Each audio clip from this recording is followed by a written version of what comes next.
Beleza. Boa noite, então, a todos. Sejam muito bem-vindos ao 4º encontro do Grupo de Estudos e Pesquisas em Educação Especial Inclusiva, Contextos de Formação, Políticas e Práticas de Educação Inclusiva, o GPEI, aqui na Universidade Federal do Sul da Bahia, a UFSB.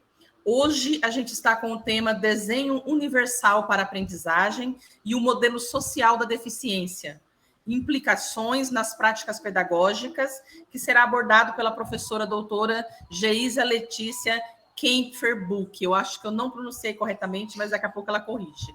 A professora é lá da UDESC.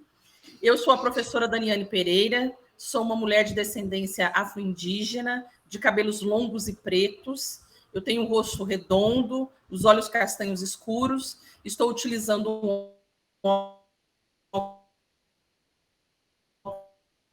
de grau com armação marrom, um batom cor-de-rosa claro e 3 brincos pequenos em cada orelha. Atrás de mim eu tenho uma parede branca, do lado direito um espelho desses ornamentais e uma luminária, e do lado esquerdo eu tenho um leque desses também ornamentais e uma luminária. Eu sou professora de Libras e de Educação Inclusiva aqui na UFSB, sou mestra em Letras, graduada em Letras Português, em Letras Libras, em Pedagogia e Normal Superior.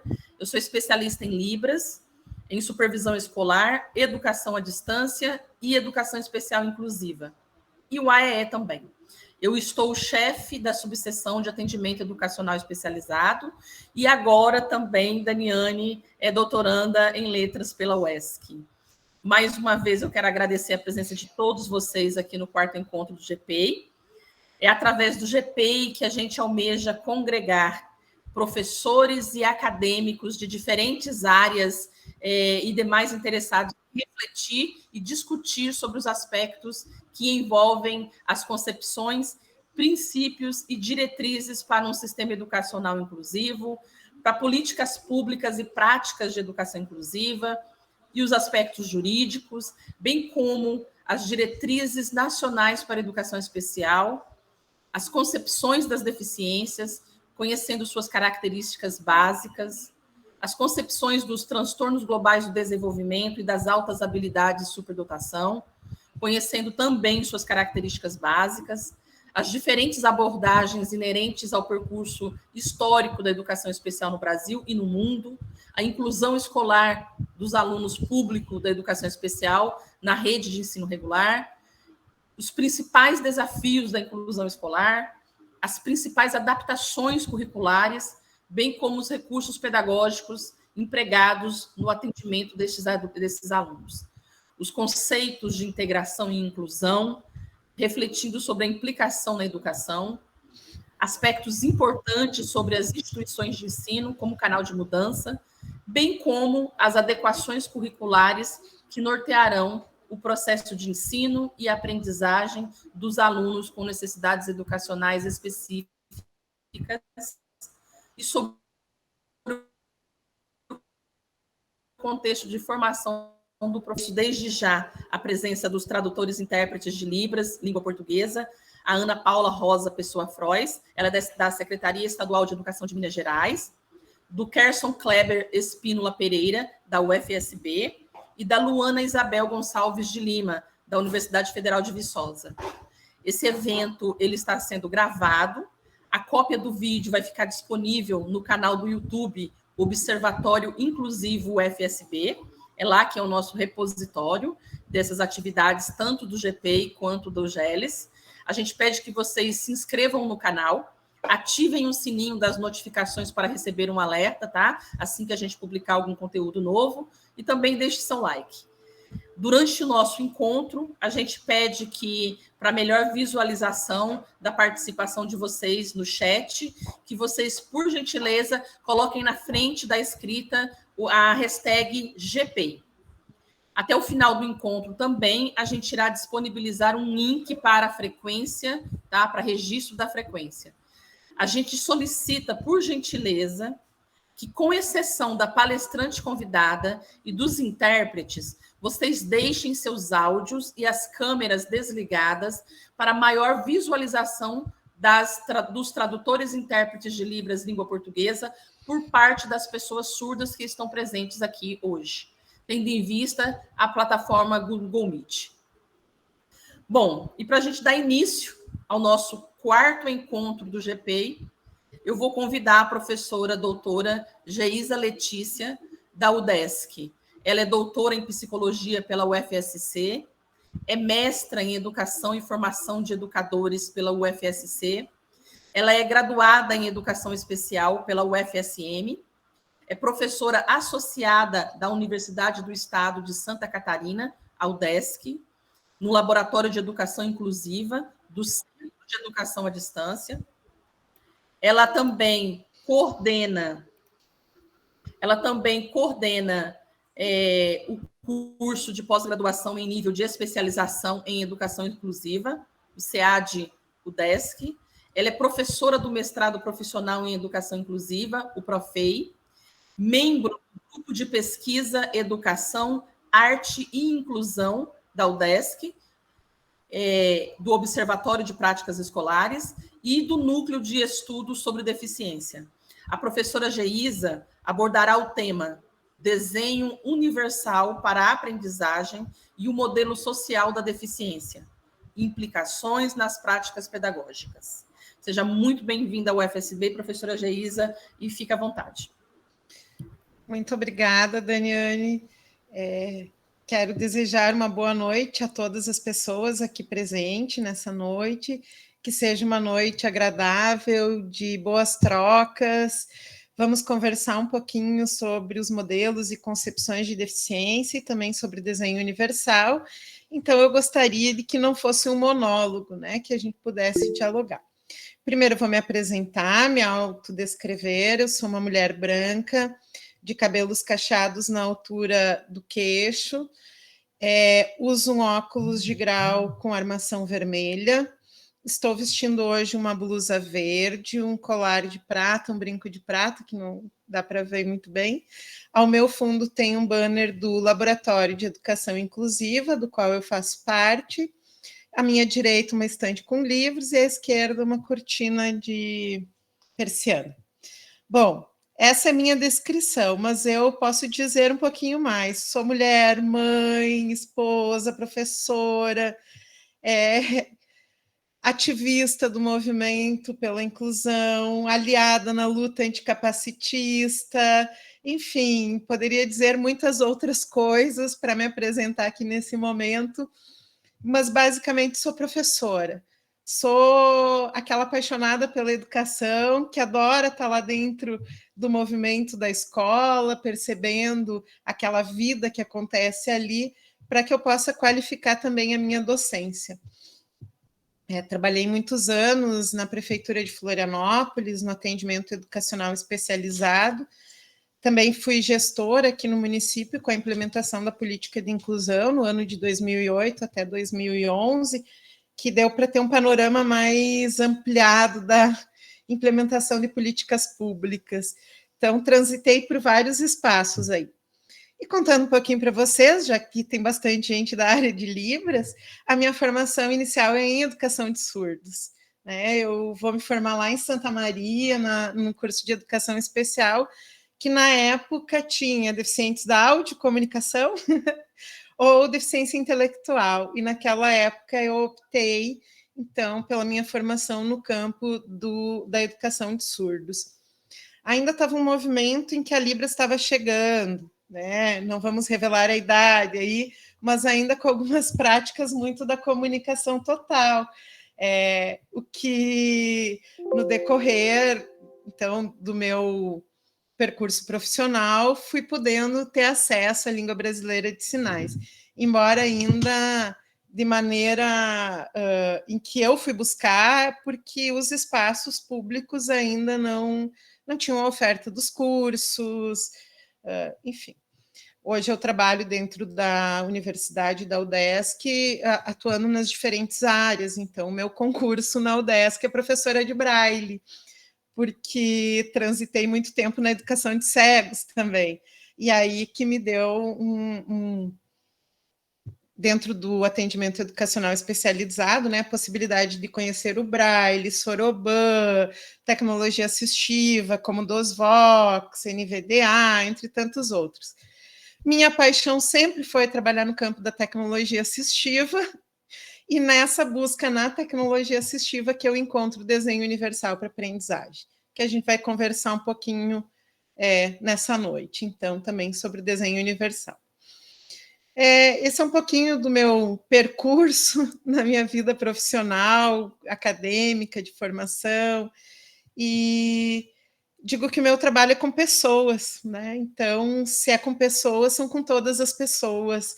E aí, nesse sentido, a deficiência atravessa a minha vida de modo que fui provocada a atuar em diversos campos, com autista, com pessoas cegas, com surdos, com pessoas com deficiência física, intelectual. Então,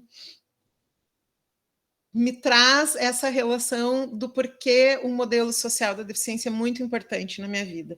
E aí vocês vão entender um pouquinho nessa minha fala, quando que eu me aproximo com o modelo social. E aí que vocês são da área de Libras, o modelo social ele tem uma proximidade muito grande com o que o Scliar vai chamar sobre os estudos antropológicos da deficiência, da surdez, né? Se afastando um pouco daquele movimento da individualista. Então, o modelo social, eu entendo que tem essa aproximação muito forte com essa perspectiva antropológica da surdez. É algo que ainda a gente não viu muita coisa publicada sobre, né? Principalmente em termos de Brasil, mas conhecendo esse movimento social, vocês vão entender essa aproximação da qual eu venho falando aí nesse instante. Pessoal, eu vou compartilhar a tela, né? E vou ficar em tela cheia e não vou ver vocês.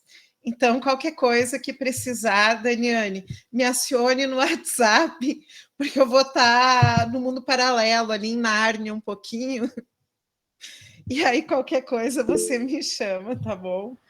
Geisa, eu estou vendo o Anne levantando a mãozinha ali, porque caso você prefira, o Anne pode passar os slides. Ah, se quiser, eu prefiro, gente, porque daí eu fico aqui com vocês, fico vendo as carinhas aqui, e se aparecer qualquer coisa no chat, já vamos dialogando. Então, por favor, Anne, meu bem. Tu já está com o slide aí? Não, ela vai começar a compartilhar agora. Não, eu digo... Ah, tá, vocês receberam aí, tá. Sim. Pode voltar ali para o comecinho dele. Já está lá, acho que na página 9.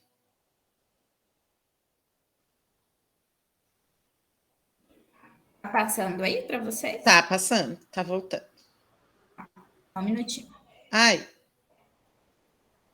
Bom, aqui eu tô só trazendo o título que já foi apresentado, né? Desenho Universal para Aprendizagem, Modelo Social da Deficiência e as implicações nas práticas pedagógicas. Eu acho que ela fechou. Se tu fecha, se tu minimiza ele, ele fica tela preta para nós. Opa, desculpa, só um minutinho. Sim, fica tranquila.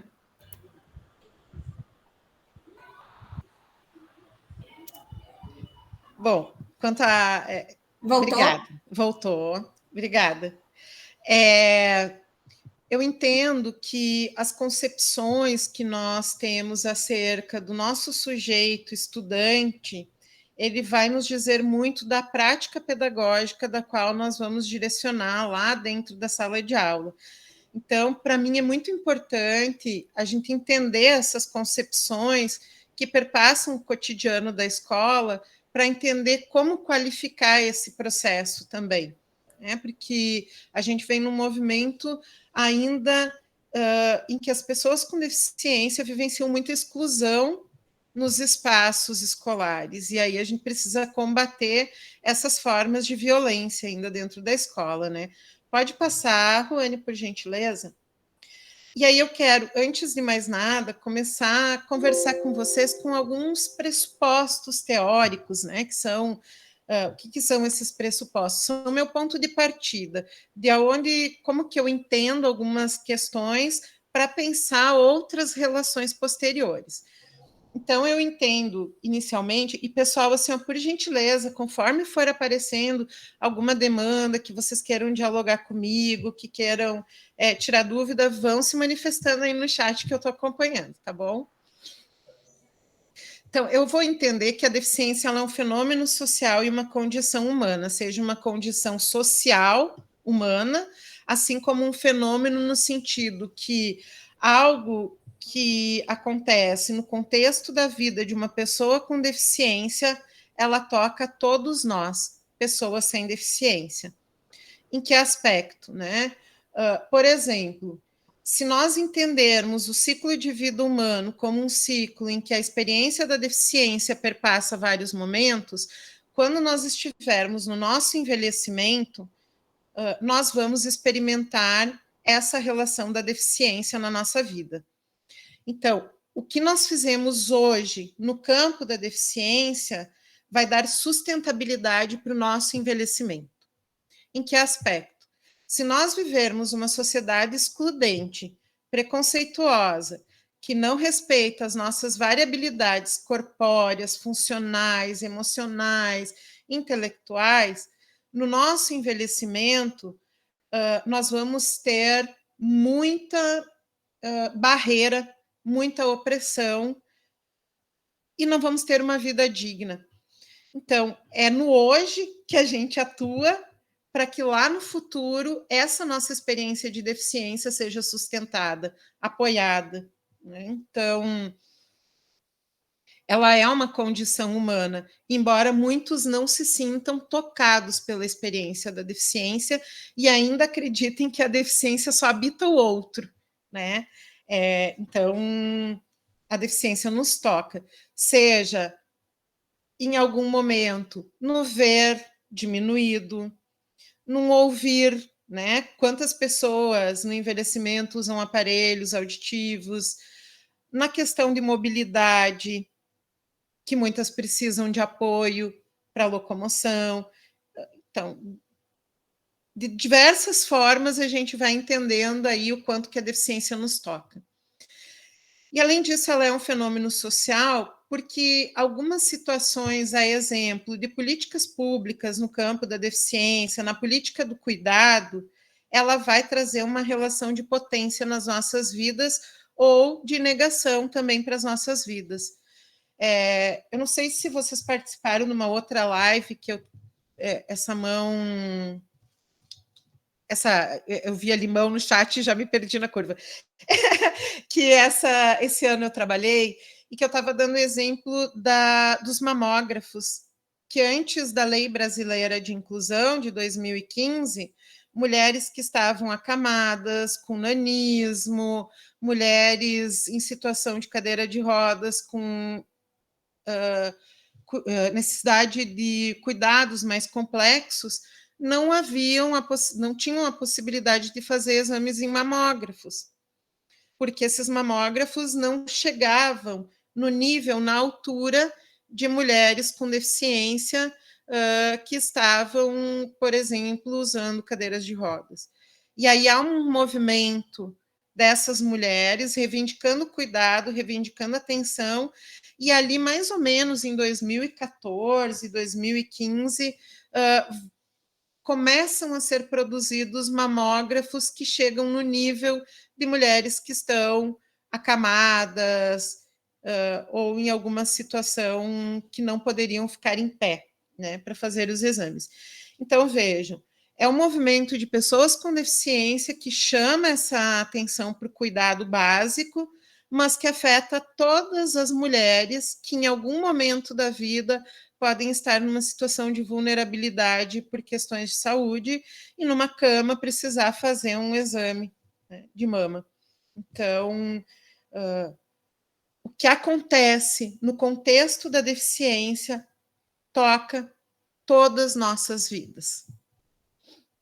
Bom, nessa perspectiva, eu vou entender que a desvantagem que uma pessoa com deficiência vivencia, ela é resultante da relação de um corpo que apresenta alguma lesão, né, ou algum impedimento corpóreo, na relação com o ambiente que é restritivo à participação, um ambiente que tem barreiras para a participação e que não acolhe a diversidade humana.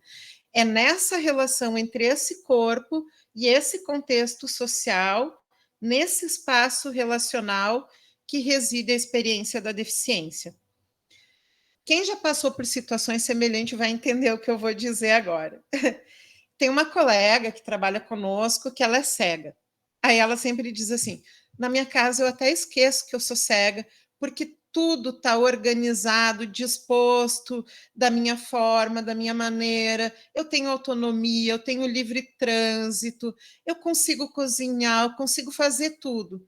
Eu me deparo com a experiência da deficiência quando eu saio da porta do meu apartamento para vir para o trabalho, por exemplo, que eu já não consigo andar pelas ruas porque não tem acessibilidade, porque eu preciso de orientação por meio de uma placa que é escrita e não tem braille. E ali reside a minha experiência da deficiência e da desvantagem da minha vida, né? Então, eu entendo que para minimizar essas desvantagens, para a gente eliminar essas desvantagens, nós precisamos atuar nesse contexto social, removendo barreiras, seja barreira na comunicação, barreira física, atitudinal, enfim, mas é atuando nesse contexto e não sobre o sujeito tentando reparar uma falta, né? Mas nessa relação desses espaços. E vou entender também que espaços de aprendizagem que são organizados a partir de uma perspectiva capacitista, ou seja, espaços que hierarquizam e priorizam determinados modos de conhecer, eles não acolhem a variação corpórea e funcional dos diferentes estudantes. Em que sentido? Vejam, a Libras não entra como uma língua dentro da educação infantil em todas as nossas escolas.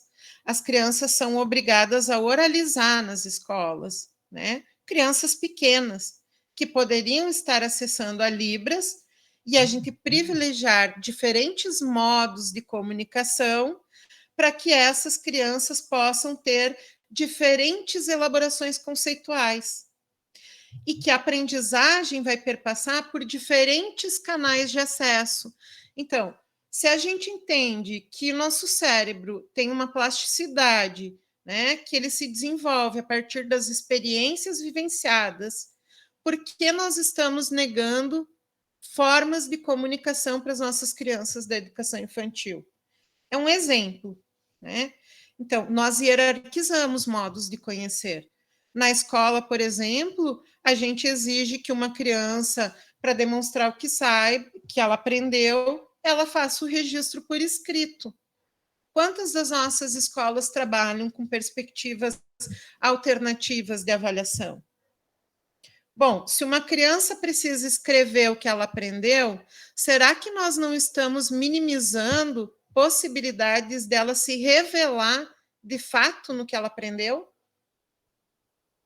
Então, eu entendo que esses modos de organização da escola, eles ainda estão pautados numa perspectiva das capacidades, né? Num capacitismo que ainda é muito perverso, porque a gente elege quem é o estudante capaz de aprender determinados conteúdos, quem não é capaz. Ora, se esse não é capaz, ele é descartável desse espaço.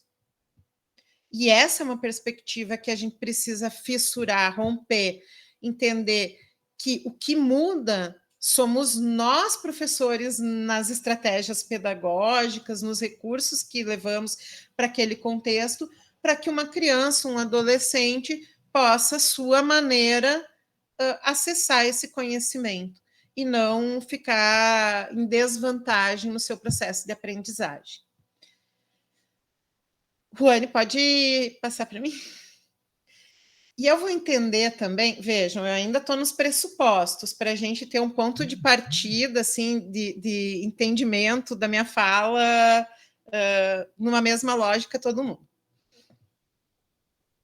eu vou entender também que, a partir da experiência da deficiência, novas possibilidades são apreendidas e incorporadas aos contextos educativos.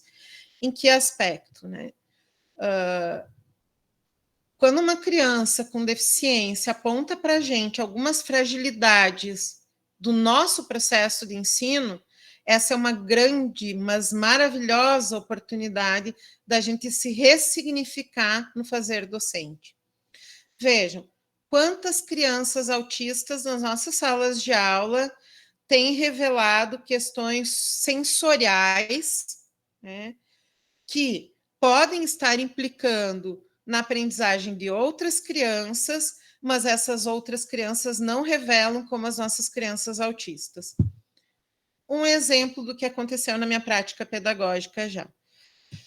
Tinha uma estudante que, quando chegava perto do horário da refeição, ela ficava extremamente agitada na sala de aula. O cheiro da comida invadia a sala. Quando o cheiro da comida invadia a sala, acionava algo nela do tipo, é hora do intervalo, né? Todas as crianças da turma se agitavam de alguma maneira. E o professor, isso eu no AEE, né? E o professor não percebia que o odor da comida estava sendo um complicador para aquelas crianças na sala de aula. E aí, quando essa criança autista revela por meio de uma crise que ela tem, e aí eu entendo que as crises não são para ser contidas, mas para a gente aprender com essas crises, para que elas não se repitam, né? Então, a gente coloca uma atenção nessa situação, se revela o fato de que o odor do alimento na sala de aula estava perturbando. E aí a gente teve que fazer uma reestruturação na questão do espaço da cozinha, da sala de aula. Então, eu entendo que essas questões que os nossos estudantes vêm apontando, elas são muito importantes. Quando um estudante surdo diz para a gente, eu não sei essa palavra, não é só ele que não sabe o significado daquela palavra. Muitas vezes outras crianças não sabem, mas a gente parte de uma lógica que todos sabem, né? E aí, quando essa criança traz isso, a gente para tudo, volta lá, recapitula e faz o que é importante e positivo para todas elas. E aí, nessa relação, né, então, que eu entendo que a deficiência vai contribuir com os espaços, tem uma outra situação que eu acho muito bacana. Vocês conhecem uma cientista da NASA que é cega?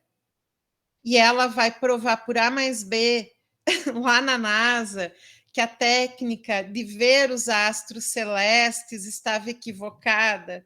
E ela prova, através do som, que muitos desses astros celestes que as pessoas estavam vendo não existem mais. E aí, pela perspectiva do não ver com os olhos, ela não é traída pela visão e traz a potência da audição para uma nova técnica ser incorporada dentro do campo da pesquisa. E isso acontece para vocês pesquisadores, sei que a Daniane também está entrando no doutorado, que delícia. Outras pessoas depois vão fazer seus mestrados, seus doutorados, enfim, ou orientar, né? Pessoal aí do mestrado e do doutorado. Uma coisa que é muito importante é isso, a gente, numa pesquisa com as pessoas com deficiência, capturar essa maravilha que é quando um sujeito que trabalha com a gente diz assim, professor, o teu instrumento de pesquisa não está acolhendo a minha necessidade, não consigo participar.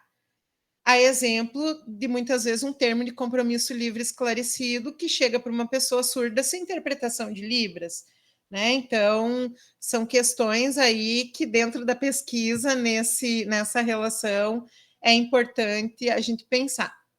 E aí vem o DUA, como um aliado para a gente fissurar esse capacitismo, seja nas nossas práticas de escolarização, lá na sala de aula, seja na pesquisa, o DUA aliado aos instrumentos da pesquisa, seja nos demais espaços da escola.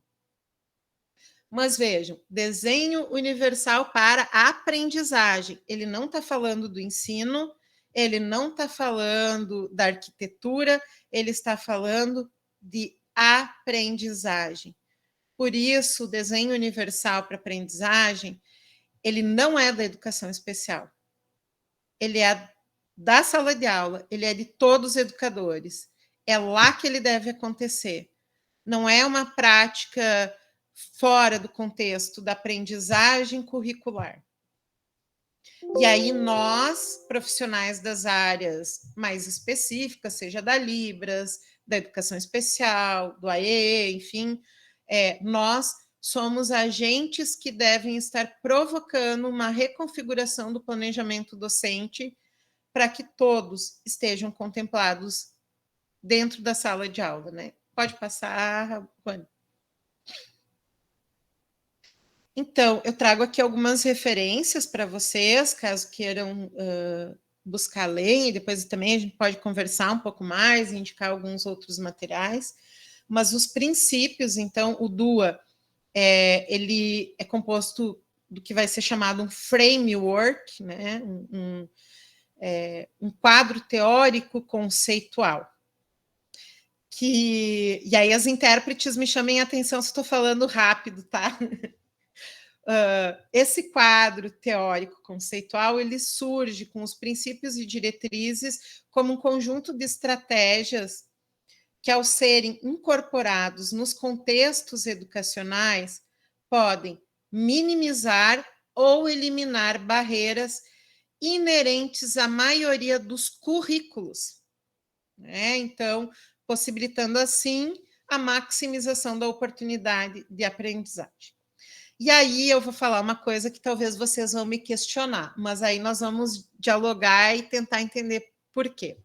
O DUA critica fortemente a adaptação curricular, porque ele vai entender que o currículo ele deve ser adequado à variabilidade de sujeitos em sala de aula. E aí se rompe com a ideia de adaptação curricular. A gente vai pensar a adequação do currículo, né? Um currículo adequado àquele perfil da comunidade, enfim, daquela região cultural, que o DUA vai apontar isso para a gente ver também no currículo, né? E as adaptações que vêm, elas são no sentido mais personificado. Por exemplo, um estudante que precisa um adaptador para segurar uma caneta. Eu adapto porque é individual. O que é coletivo tem que ser adequado. Então, por isso que a gente, eu acho muito importante isso de entender que o DUA atua desde o planejamento inicial do currículo, passando pelo planejamento do professor até a aplicabilidade lá na sala de aula. Mas ele nasce já, perpassa o PPP, perpassa tantos outros espaços. Então, os currículos, atividades e metodologias são intencionalmente projetados no intuito de atender às diferenças individuais no processo de se relacionar com o conhecimento. Há uma adequação inicial no desenho dos cursos e no planejamento das aulas. Então, quando a gente diz, né, que é para acolher essa diversidade de estudantes, o que mais bacana do que a variabilidade de estratégias? Então, isso é outra coisa que tem sido criticado por vezes, o desenho universal, por aquelas pessoas que ainda não se aprofundaram nos estudos, que têm uma visão muito superficial ainda do que seja o desenho universal, que há um entendimento que o que é universal é igual, né? Mas não é igual.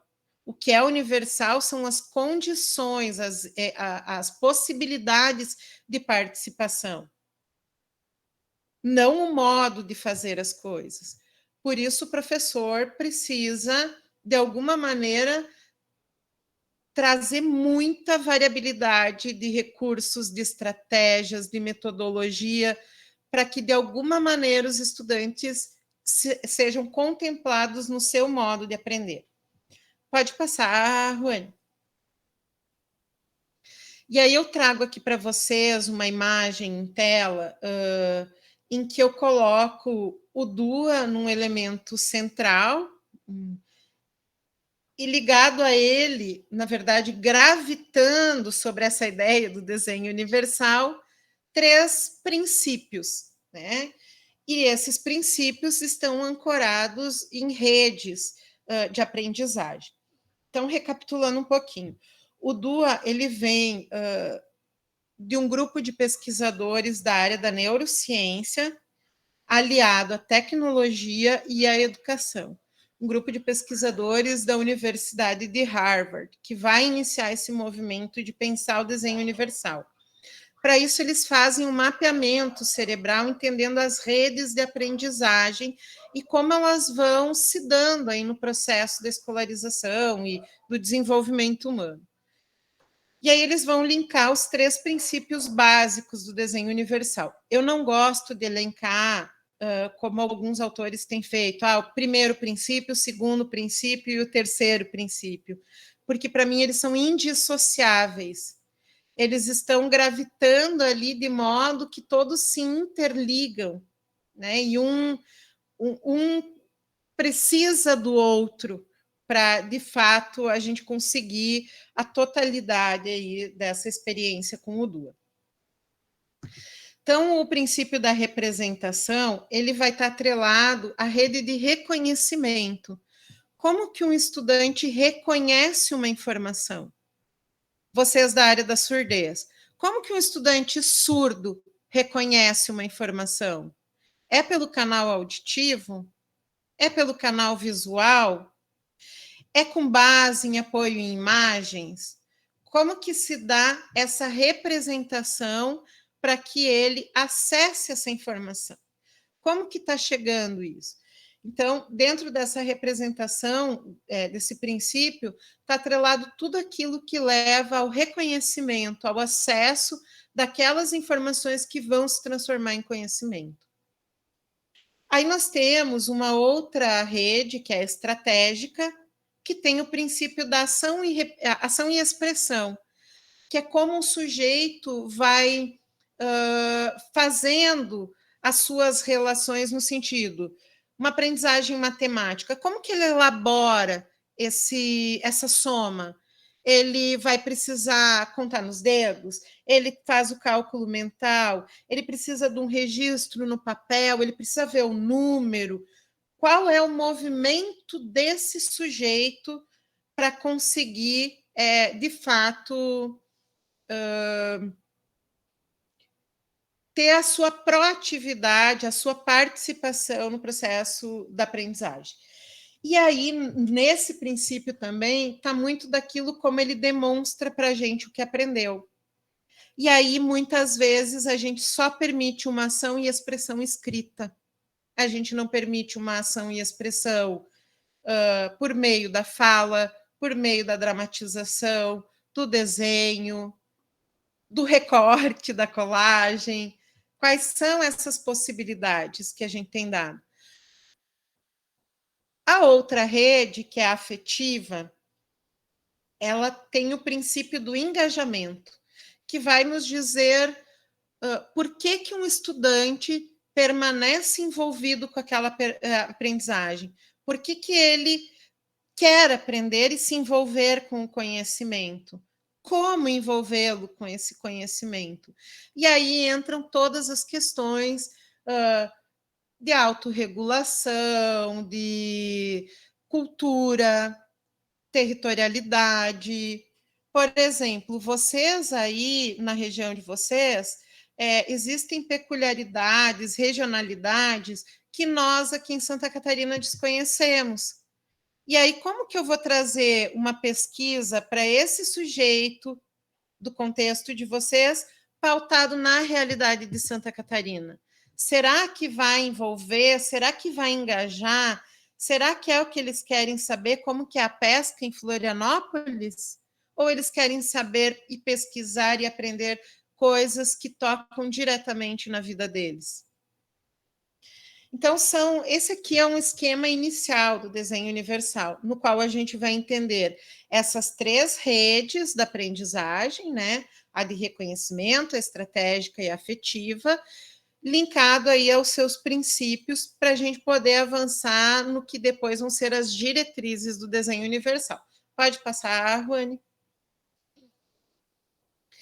Então, o DUA, ele vai se constituir como uma proposta orientadora da remoção de barreiras, que antecipa a necessidade de um maior número de estudantes compreendendo a existência das diferenças. Mas vejam, ela antecipa, né, as necessidades de um maior número, não significa que dá conta da totalidade. A gente só vai ter a totalidade das possibilidades no encontro com o sujeito. Porque não dá para a gente pensar tudo a priori, sem conhecê-lo, porque senão a gente vai partir de uma perspectiva que também é bastante capacitista, no sentido, todo cego usa braille? Não. Todo surdo usa Libras? Não. Toda pessoa que não tem deficiência aprende lendo e escrevendo? Não. Né? Então, a gente não pode partir do pressuposto que o recurso é para deficiência. O recurso ele tem que estar lá no contexto da sala de aula, porque pessoas aprendem de modos distintos e precisam acessar esse conhecimento com aquilo da maneira como melhor lhe convier, né? For melhor conveniente para si. Então, vamos parar para pensar nós agora um pouquinho? Podem registrar ali no chat.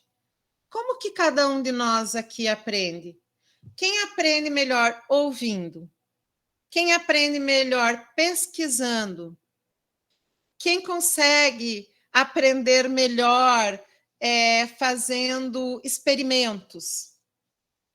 Ou quem prefere aprender fazendo esquemas, registrando, precisa ter visual, né? Tá ali, precisa ver. Como que é a aprendizagem de cada um de vocês? Vejam aí, ó, vocês estão respondendo. Todos aprendem do mesmo jeito? Cada um de nós está colocando aqui tanta variabilidade do como, né, acessa esse conhecimento. Por que na sala de aula a gente vai entender que todos vão acessar da mesma maneira e levam um planejamento único, imprime um perfil único de ensino, que nesse perfil único, tamanho único, nem todo mundo cabe. Olha só que lindo ver isso, vocês colocando no chat os modos que aprendem, e a gente se reconhecer que dentro de um grupo há uma variabilidade independente de ter ou não deficiência. Isso a gente tem que levar para nossos contextos de sala de aula, e entender com os nossos estudantes como eles aprendem, para que a gente mude o nosso perfil de ensino. E aí sim atingir de alguma maneira esse estudante no seu modo de aprender. Né? Vejam, parece que é complexo, mas o ser humano de fato é complexo, a educação é complexa, mas é possível quando a gente se permite esse encontro com as pessoas e nesse encontro perceber a potência, né, do encontro. E ali nesse encontro dizer, olha, fulano, eu pensei isso para a aula de hoje, mas aí você me diga, deu certo? Vamos transformar isso? Como que você acha que ficaria melhor? As crianças pequenininhas dizem para a gente precisa trazer esse estudante para o planejamento, para a escolha das estratégias, e não pressupor que todos vão ser contemplados com determinados recursos. E aí entra aquilo que muitas críticas, né, do AEE. Tem o equipamento e o equipamento está lá na sala parado, ninguém olhou, ninguém usou. Mas o equipamento chegou para qual sujeito? Para um imaginário? A gente conhecia o sujeito para pedir o recurso? Então, por isso eu digo que ele antecipa a remoção para um maior número de estudantes, mas é só no encontro, só nesse se permitir conhecer é que a gente vai encontrar, de fato, as melhores estratégias, né? Porque ainda pode, em alguma situação, a gente não dá conta da dimensão, da multiplicidade que é o ser humano. Pode passar, Ruane? Sempre estar atento e aberto à aprendizagem, né, Daniane? Sempre. Então, como eu disse para vocês anteriormente, tá agora aqui em tela, os 2 links para o site desse grupo que desenvolveu essa teoria, que é o grupo CAST, né? O meu inglês é ótimo, vou deixar para quem falar e ler para mim, mas é o CAST.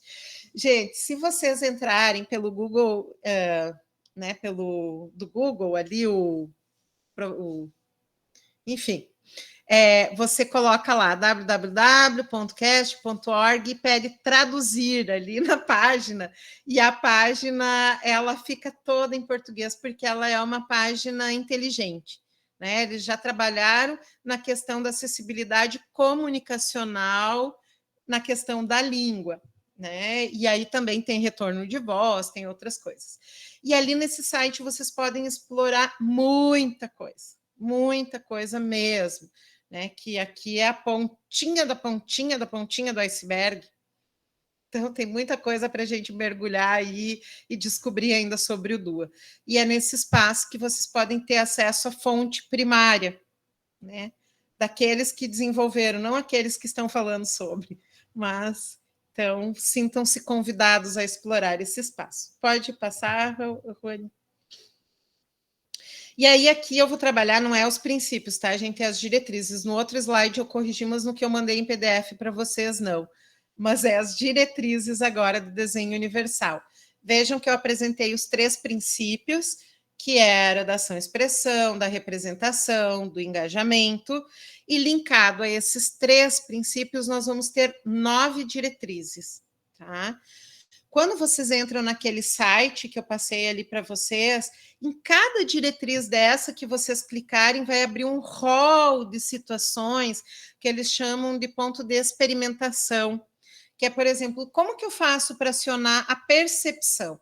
Aí eles vão dizer, utilize contraste de cor, tal letra para disléxico, grife palavras-chave que quer chamar atenção.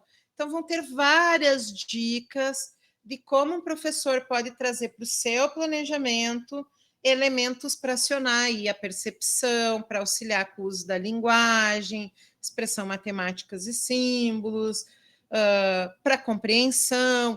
Então, são vários checkpoints, né? Não sei, pontos de verificação.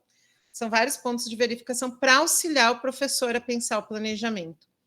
E veja, para o professor trazer o DUA para o seu planejamento, ele não precisa ser expert em deficiência. Ele não precisa saber o que é o autismo, o que é a surdez, o que é a cegueira. Não. Esse professor tem que ser um expert no seu currículo. Ele precisa saber quais são as barreiras que comumente os estudantes têm dentro do currículo. Um professor de matemática vai saber quais são os maiores nós aí da aprendizagem da matemática. Ele pode dizer, olha, lá em tal série, frações é algo muito complicado. Eles têm dificuldade de entender frações. Então, professor, o que você faz para transformar a sua aula para que esse conteúdo das frações tenha menos barreiras para a aprendizagem? Como que nós podemos fazer isso na prática? Então, ele não precisa entender o desenvolvimento do autismo para saber que pessoas têm dificuldade com a aprendizagem das frações. Ele tem que ser um expert no currículo. E aí ele olha para essas diretrizes e ele consegue incorporar na prática dele mudanças, porque ele domina o currículo, porque ele sabe o que ele faz no ensino, né? Então, aqui estão os princípios básicos. Esses 3 primeiros, em verdinho: percepção, uso da linguagem, expressões matemáticas e símbolos, compreensão, estão linkados ao princípio da representação. Ao princípio da ação e expressão, nós temos as funções executivas, expressão e comunicação e atividade física. Vamos tentar entender um pouquinho delas? Como que a gente organiza uma saída de campo com os nossos estudantes de modo que eles aproveitem o máximo desse passeio? Aí entra a questão das funções executivas, do planejamento à execução final. Primeiro, para onde nós vamos? O que é preciso levar nesse espaço? Que tipo de roupa é bacana vestir? Precisamos levar quanto de água ou precisamos levar um lanche? Quanto tempo leva para nós chegarmos nesse espaço? Quanto tempo nós vamos ficar no transporte para chegar até lá? Vejam, são várias questões que antecedem a saída de campo para que uma criança possa, de fato, aproveitar aquele momento. Agora, se chega no dia do passeio, né, a professora diz: vamos lá, turma, chegou o ônibus, todo mundo trouxe o lanche que era para levar? Vamos para o ônibus. Já metade da turma entra em polvorosa, porque não sabe para onde está indo, que lanche que era para levar, e agora, como que eu vou entrar nesse ônibus? Quanto tempo nesse ônibus? E ali começa a loucura, né, gente? Ali começa daí a bagunça, ninguém sabe o que está fazendo, para onde que está indo. Parece, né, um conto, mas isso acontece na realidade de muitas saídas de campo com as crianças. Quem nunca participou de uma aula que o professor resolveu fazer uma saída e a turma não aproveitou muita coisa porque nem sabia o que era para observar naquele lugar, nem como fazer o registro. E aí, quando volta, o professor pergunta: vocês observaram tal coisa? Não. Mas quem direcionou o olhar da observação? Então, tem a ver aí com as funções executivas. Expressão e comunicação, como que essa criança expressa, como que ela comunica. Nós vamos ter crianças que vão chegar na escola, e aí vou pegar o exemplo da surdez, que tem bastante gente da área aí, né? Muitas crianças chegam na escola com sinais caseiros, porque não tiveram acesso a uma comunicação que seja, de fato, uma língua, né? Mas com sinais convencionais na família. Como que a gente explora essa potência desses sinais para ela adquirir uma língua, de fato, sistematizada, que outra pessoa vai entender quando não for só a família? Mas, ao mesmo tempo, a gente tem que partir desse lugar da expressão e a comunicação que ela trouxe. Não podemos ignorar, né? Eu tinha um aluno que, em vez de fazer maçã, ele, quando queria comer, ele estralava a língua.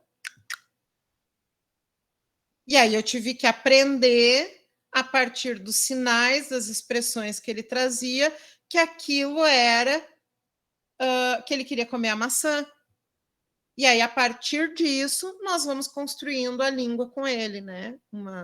Os sinais que são da língua de sinais. Então, e a atividade física? Como que é esse esforço físico para uma pessoa nesse cotidiano da sala de aula? Vamos ver aí, por exemplo, uma criança baixa visão sem um plano inclinado. E ela precisa fazer a leitura de um texto. Qual é a postura dela para poder fazer a leitura? Ela quase que deita, né, sobre a mesa. Pensa, ao final de 4 horas, uma criança com essa postura, fazendo uma leitura que é incômoda para a sua visão.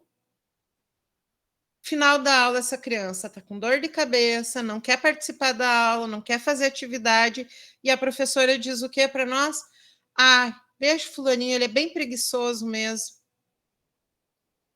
E a gente não está atuando aqui, ó, nesse espaço relacional para minimizar esse esforço físico desse estudante e está atrelando incompetência a ele. Nossa, entre tantas outras coisas aí de esforço físico. pega um sujeito numa cadeira de rodas, tendo que subir no 3º andar de uma escola que só tem rampa e não tem plataforma elevatória. Aí todos os coleguinhas correram pela escada, chegaram lá na sala, digamos que está passando filminho, né, o cineminha, a criança com a cadeira de rodas lá num sofrimento. Quando ela chega lá no 3º andar, ela vai conseguir prestar atenção e focar no filme com o cansaço que ela vai estar? Quando tem, né, Daniele? Quando tem ainda a dita da rampa. E, por fim, a terceira coluna que eu trago ali são as diretrizes do engajamento. Como que a gente aciona o interesse, né? Como que a gente faz uma leitura dessa turma e quais são os interesses deles, para que, a partir do interesse, eu possa propor as ações no planejamento. Como que é o esforço e a persistência para finalizar uma atividade? Como que eu produzo apoios para esse esforço e persistência? Por exemplo, esse nosso estudante com uma hipertonia muscular, que vai tentar fazer o registro por escrito e toda vez tem uma espasticidade, joga o braço longe e ele não consegue fazer o registro escrito. E aí ele tenta escrever e rasura o caderno. Quais são os apoios que a gente está dando? Ele tem um recurso de tecnologia assistiva, como um apoio de braço, um pezinho de braço, para que ele dê conta de fazer o registro escrito? Eu tenho uma placa imantada que ele possa trabalhar com letras móveis ao invés de fazer o registro escrito? Como que é essa autorregulação, né? Como, tanto a autorregulação na atividade, nos espaços. Tem um termo em inglês, que o meu inglês é maravilhoso, mas chama affordance. Affordance. Affordance. Depois eu escrevo no chat.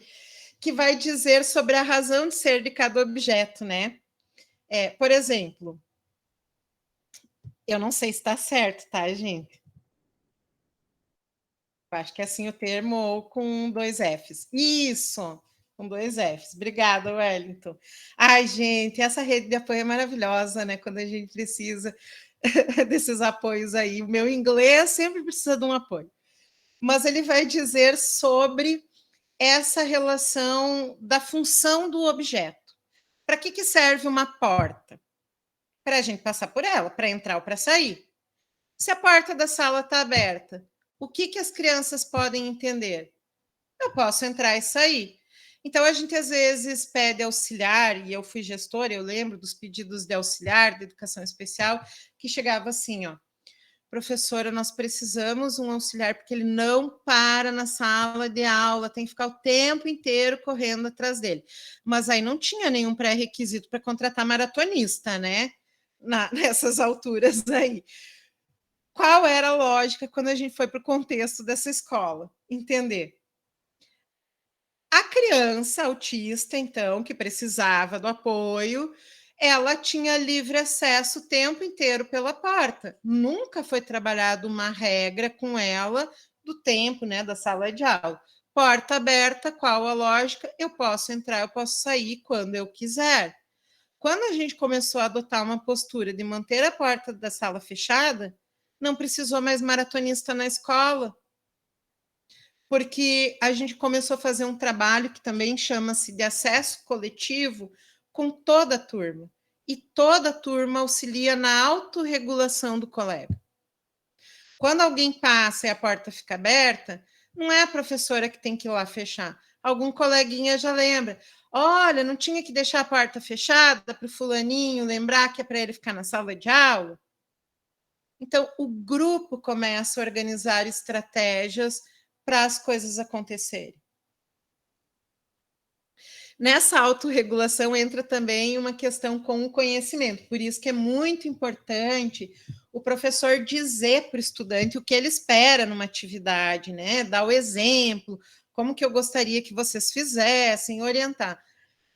Porque muitas vezes a gente dá uma orientação por escrito e eles não sabem o que o professor quer, eles não conseguem se autorregular no exercício dessa atividade, né? Eles, como diz a Dilza aqui, tudo bem participativo e co-criador. Sim, o estudante ele é parceiro no processo do planejamento, toda a turma, né? E os colegas de trabalho também. E aí, voltando aqui para a autorregulação, né? Às vezes o professor dá um enunciado e quando chega a resposta, o professor diz: está errado. Mas o que o enunciado pedia? Quem assiste as minhas, tem acompanhado, vai lembrar desse exemplo, que eu sou professora de estágio, eu acompanho as minhas alunas da pedagogia nas escolas, e aí eu posso estar acompanhando muitas coisas que acontecem nesse espaço. E aí uma delas estava na sala de aula que tinha uma menina com deficiência intelectual, e a professora deu o enunciado da atividade: escreva de 10 a 20 linhas. Aí o que a aluna fez? Ela contou até a linha 10, daí ela escreveu da linha 10 até a linha 20, porque a atividade dizia: escreva de 10 a 20 linhas. A professora não disse escreva no mínimo 10 linhas e no máximo 20 linhas.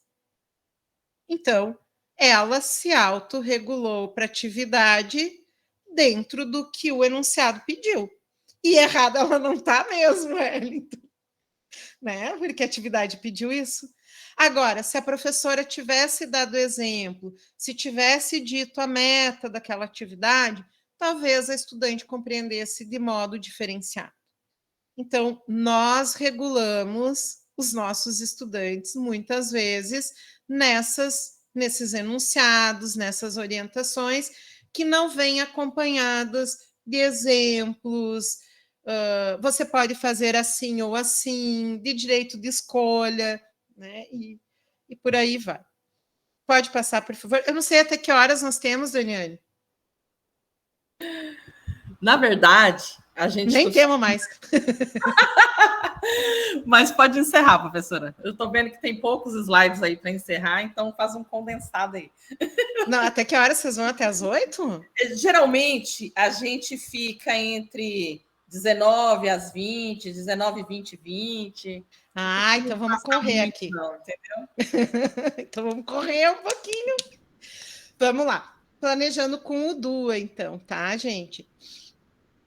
São 4 elementos principais do planejamento do desenho universal para aprendizagem quando a gente quer adotar ele na prática. Primeiro é pensar o objetivo, pensando esse objetivo com metas justas e graduais, separando os meios dos fins e atento à variabilidade dos estudantes.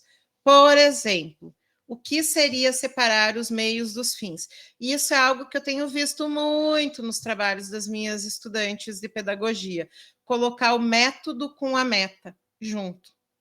Então, eu quero que o meu estudante compreenda a função social da escrita. Ponto. Isso é o meu objetivo, é onde eu quero chegar com ele. Eu quero chegar na compreensão da função social da escrita. Eu não preciso dizer compreender a função social da escrita por meio da elaboração de bilhete. Porque aí eu estou restringindo a um método. E pode ser que aquele método não dê conta da meta, né? Então, o meu estudante pode compreender a função social da escrita desenhando uma lista. Não precisa escrever para entender a função social. Ele pode fazendo pesquisa no bairro, identificando onde tem placas com palavras, vendo rótulos, escrevendo bilhete, várias formas, né? Então, o objetivo é a finalidade, onde eu quero chegar com aquela aprendizagem. E aí, separar a questão do método. Porque se a gente coloca no objetivo, a gente restringe demais.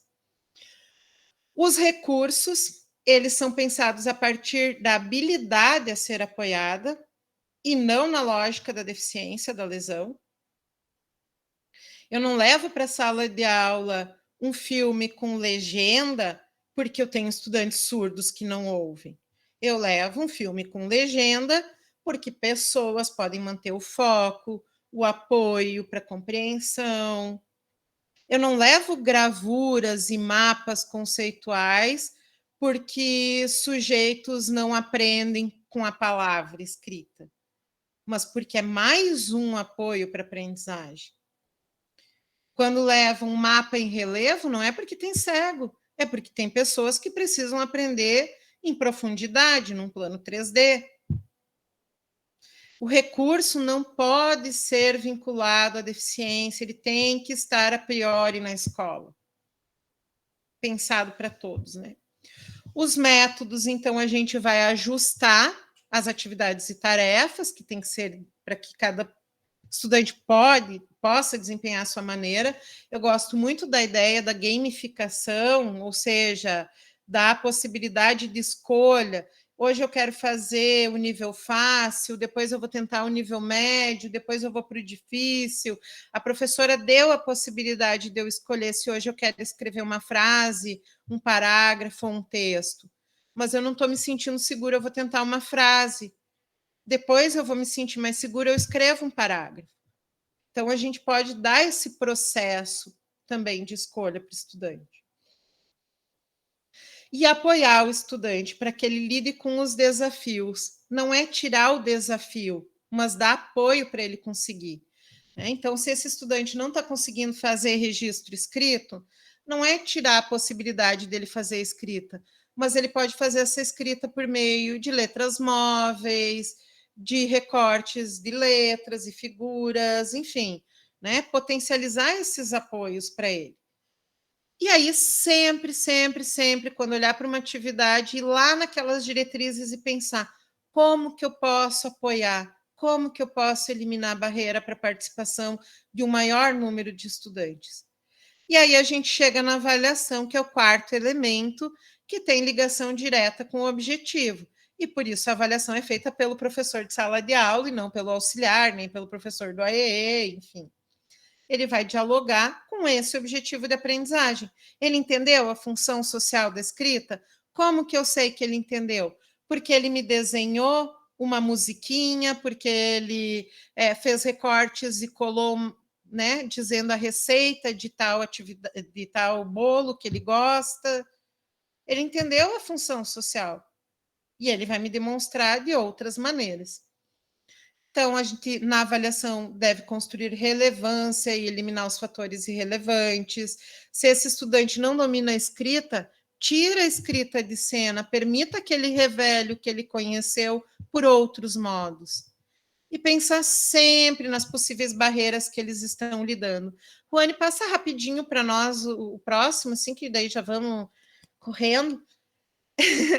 Eu não poderia deixar de dizer que a meta principal do desenho universal para aprendizagem é que a gente tenha estudantes expert no seu processo de aprender. Estudantes que sejam habilidosos e bem informados, porque eles sabem onde buscar informação, porque a gente trabalhou com eles sobre essa relação da pesquisa, da experimentação.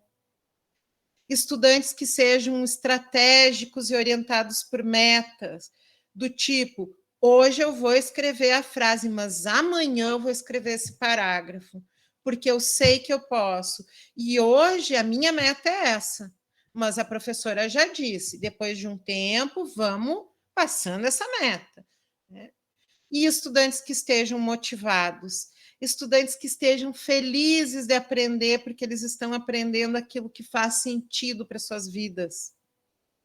Né? Que não sejam conhecimentos, muitas vezes, que a gente coloca como se fosse tentando segurar a água e aquele conhecimento escorrendo pelas mãos, porque a gente não tem uma esponjinha para segurar ali, porque a gente não buscou a história de vida dessas pessoas, não buscou os interesses, né? Vamos buscar fazer essa esponjinha ali para segurar a água, que é entendendo todo esse percurso do que é importante para o estudante. Pode passar. Alguns exemplos de aplicabilidade na prática, então, sempre apresentar para o estudante a meta daquela aula, mesmo para os pequenos. Hoje nós vamos trabalhar com massinha de modelar para vocês recontarem a historinha, porque isso é importante, por isso. conversar com as crianças e dizer o que a gente espera daquela atividade, daquele encontro. Pensar opções diferenciadas de tarefa, isso a gente já conversou bastante. A flexibilidade do ambiente, que outros espaços essas crianças podem ocupar. Gente, eu falo crianças, mas isso vale para todos, tá? Até nós adultos. Bota aí sinônimo, criança, todos estudantes. Então, nós temos, por exemplo, um colchonete na sala de aula, quando uma criança já está cansada de ficar mais de horas sentada na mesma posição na cadeira de rodas e poder usar um colchonete, uma rede. Temos uma bola de pilates, por exemplo, para uma criança que precisa aprender com o movimento e ficar pulando naquela bola e poder aprender, porque nós temos crianças que, para focar a atenção, precisam estar em movimento, né? Como que nós estamos criando estruturas nesse ambiente? Gente, nesse aspecto, eu sou encantada com a questão da integração sensorial, com alguns objetos, né, de integração sensorial, assim, para trazer para o contexto da sala de aula.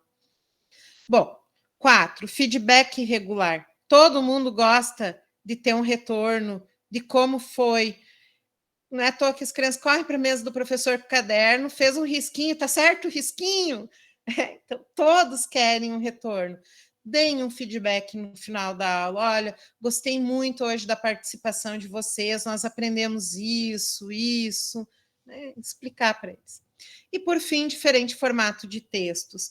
Levar aí textos com apoio de imagem, historinhas, gibi. Pode passar, estamos chegando no final mesmo.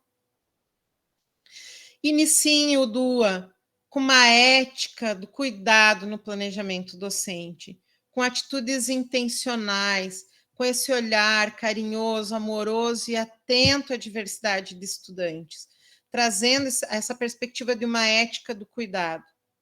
Com ações pontuais, comecem com uma atividade, comecem com uma parceria na escola, com outro professor. Devagarinho, ninguém vai mudar a escola da noite para o dia, mas a gente pode ir aos pouquinhos aí ganhando um espaço. E com trabalho colaborativo, como alguém já colocou aqui no chat, né? Coparticipação. Colaborativo com o estudante, com as famílias, com os demais profissionais, seja da rede de apoio ou da escola. Pode passando também. Aqui eu trago alguns exemplos de barreira, vou passar rapidinho, né? Levar informação para além de um formato, não só bilhete escrito colado na agenda, como costumam fazer. Vamos aí eliminar essas atividades e avaliações que criam ansiedade, insegurança e medo, romper com aquela ideia, na hora da prova vocês vão ver, agora vocês vão ver, quero só ver que vai ficar a turma inteira em recuperação. Romper com essa ideia. A avaliação ela não tem que ser esse bicho de 7 cabeças. Dizer para o estudante, olha, essa avaliação é para eu entender até onde você aprendeu, para que eu possa saber como melhorar aí o meu ensino, o que mais eu preciso trabalhar com vocês para que você compreenda, né? Usar a avaliação como aliado. Não dar a devolutiva e não permitir que eles deem a devolutiva de um único modo, né? Ampliar esses modos de devolver o conhecimento. E, por fim, eliminar essa comunicação que é ineficiente e distante da realidade dos estudantes. Pode passar? Deixo aqui, então, finalizando, alguns contatos do meu laboratório, que é o Laboratório de Educação Inclusiva. Deixo também meu e-mail aqui para vocês. E aí, se vocês quiserem, vou fazer bem bonito, que nem a Daniele.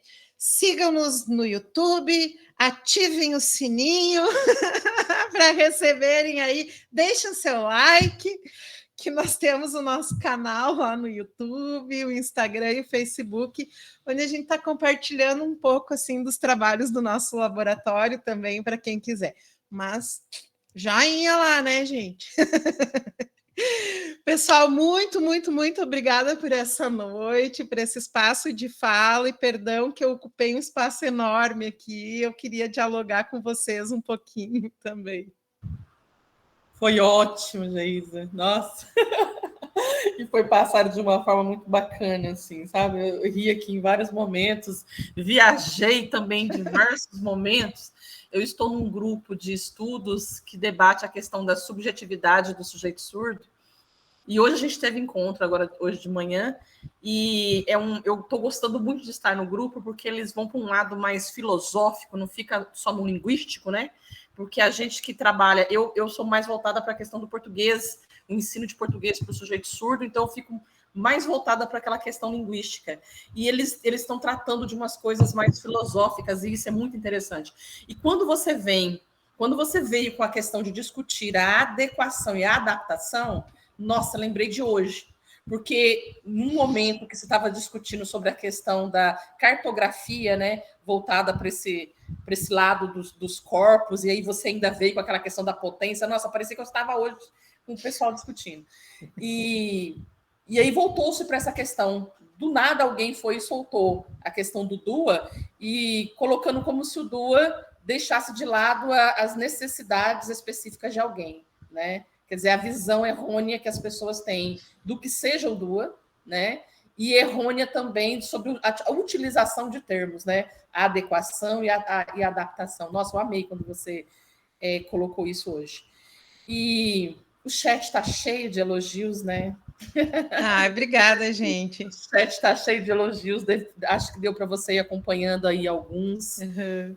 Foi muito bacana, eu acho que era o que a gente precisava para poder saber exatamente o que é DUA. Quem ainda não sabia, tinha dúvidas, eu acho que foi bem bacana, principalmente devido a isso que eu falei, você conseguiu entrar em questõezinhas mínimas que as pessoas só vão discutir em grupinhos menores, uma coisa assim. Então foi muito bom. Foi muito bom. Lu, acho que foi Lu que acabou de escrever alguma coisa aqui. Luciana Patrícia, lá, adequação e adaptação, né, Lu? Professora há muitos anos. Tá? Nós estamos cheios de professores aqui, é coisa incrível.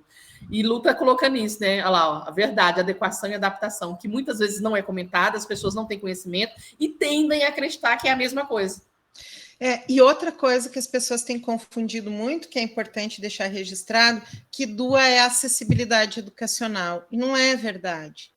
Porque acessibilidade educacional a gente faz dentro do DUA, né? Então, por exemplo, ter um intérprete de Libras é uma acessibilidade educacional. Ter o Braille, livro Braille para aquele estudante é uma acessibilidade educacional. Mas quando o Braille entra no contexto da aprendizagem de toda a turma, por exemplo, nós vamos brincar com uma carta enigmática com o Braille, ele passa a não mais ser só uma acessibilidade educacional, mas uma estratégia de aprendizagem, uma outra forma do registro da escrita, da leitura, e pode, de alguma maneira, despertar, dar o clique, né, que a gente diz, em algum estudante. Então, a gente pega, sim, alguns recursos que são do campo da educação especial, como o Soroban, para fazer o registro do número com todos. E aí deixa de ser acessibilidade educacional e passa a ser uma estratégia do coletivo. Então, também é importante isso. O DUA não é um método, o DUA não é acessibilidade educacional e o DUA não é educação especial, né, gente? Por isso que algumas pessoas vêm com essa crítica de que o DUA não atende à especificidade. O DUA vai pensar processos da aprendizagem, ampliando o acesso para uma maioria. E aí a gente entra com acessibilidade educacional, no caso daquele que ainda carece de uma adaptação, de alguma adequação além. Ele não nega isso, mas é a crítica que vem mesmo, porque ainda se pensa que o DUA é para educação especial, para estudante com deficiência. De novo, também um lance, né, um tema que você já puxou também anteriormente, a necessidade de conhecimento. A gente tem que estar sempre aberto a informações, sempre aberto ao estudo, porque as coisas mudam, né? Termos vão mudando, pesquisas novas vão surgindo, e se a gente não tiver conhecimento, a gente não consegue acompanhar, né? Verdade. Nossa! Eu quero agradecer também, Geisa, pessoas de diversas instituições que estão aqui com a gente. Tem pessoas aqui físicas, né, que não estão aqui vinculadas a alguma instituição, mas eu queria registrar que, além de pessoas da Universidade Federal do Sul da Bahia, a gente está aqui com a Universidade Federal de Catalão, sendo representada aí por Joner, pela Escola Municipal Mauro Barreira de Alencar, a Universidade Estadual de Montes Claros, dentre pessoas do próprio GP e intérpretes de Libras, alguns, Universidade do Estado do Pará, Universidade Federal de Ouro Preto, o Instituto Federal do Espírito Santo, no campus de Vila Velha, a Universidade Federal do Vale do São Francisco, o Instituto Federal do Norte de Minas Gerais e a Universidade Federal de Viçosa. Tá? Eu quero agradecer a todos que estão aqui presentes, muito obrigada. Eu acho que, pelo que vocês mesmos já colocaram aqui no chat, foi um momento maravilhoso que a gente teve aqui com a professora. Dilza está pedindo aqui que, por favor, liguem as câmeras para ela poder tirar uma fotinha desse momento e a gente registrar. E a Uane está pedindo ali também que não esqueçam de assinar a lista de presença para receber o certificado. A gente que agradece, Joner. Você está sempre aqui com a gente. Já te convidei, já falei que você tem que vir para o GELES, né? Então, estou só esperando você terminar a sua pesquisa, como é que você está lá, e você vir para nós. Venha para nós. O link, poste novamente o link da lista de presença, por gentileza, Wani. Professora, então, mais uma vez, muito obrigada. Tá? E a gente espera agora fazer uma parceria entre os grupos. Quem sabe a gente possa estar desenvolvendo cursos em parceria, né? Umas trocas que é sempre muito bacana. A gente vai ter agora no mês de abril, a gente vai ter aqui pelo GP a próxima convidada que vem é a professora Luciane. Ela é da Universidade da Califórnia. E ela vem para o encontro do GP em abril, e em maio ela vai estar ministrando um curso sobre o PEI. Então, de repente, é mais uma chance que a gente tem de trocar, né, figurinhas, e depois que legal. Eu vou dar a disciplina do PEI no Profei, seria bem bacana conversar com ela. Pois é.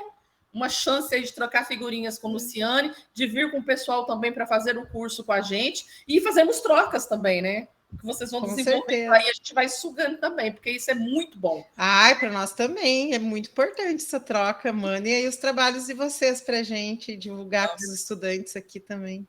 Então tá, a gente vai conversando então, que a gente não perca nosso contato. Perfeito.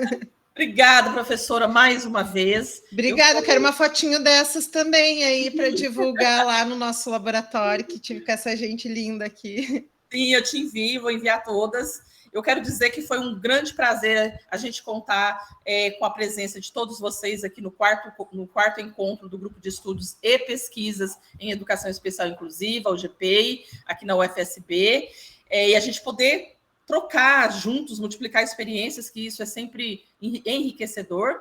Eu vou agradecer mais uma vez aos intérpretes de Libras, língua portuguesa, a Ana Paula, o Kerson e a Luana. Eu quero agradecer também aos monitores, Geisa, que estão por trás, né? Nós temos o Alex, temos o João, que estão aqui presentes, são responsáveis pelas gravações. Nós temos a Dilza, que também tira as nossas fotos, interage com a gente, isso é muito bom. A Wani foi quem fez aí, compartilhou o slide, que reproduziu, compartilhou o link da lista de presença.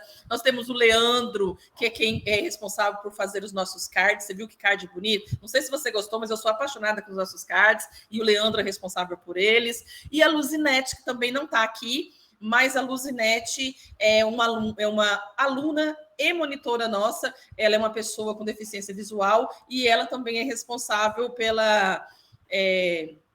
É ela que pega as nossas audiodescrições e vai olhar se está tudo certinho.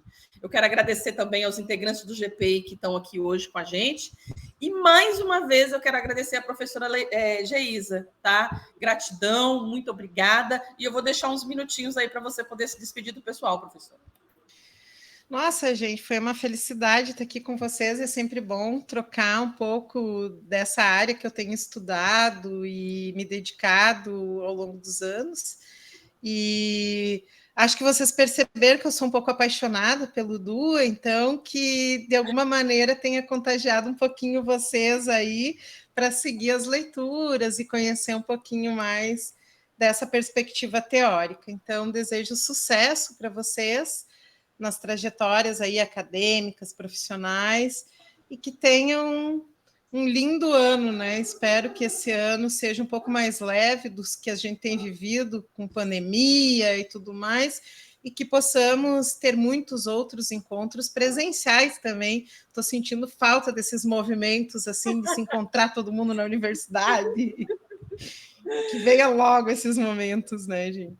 Obrigada. Então é isso, um abração para todos e todas aí. Obrigada, e tudo em dobro para você. E a gente vai conversando, a gente, Ana, aí. relações entre os grupos. Obrigada, gente. Uma boa noite para vocês. Um ótimo final de semana, tudo de bom, tá? E qualquer coisa a gente vai conversando. Muito obrigada a todos. Beijão, até mais. A gente encontrou a melhor pessoa para todos. Obrigada, gente. Obrigada, Geisa. Valeu.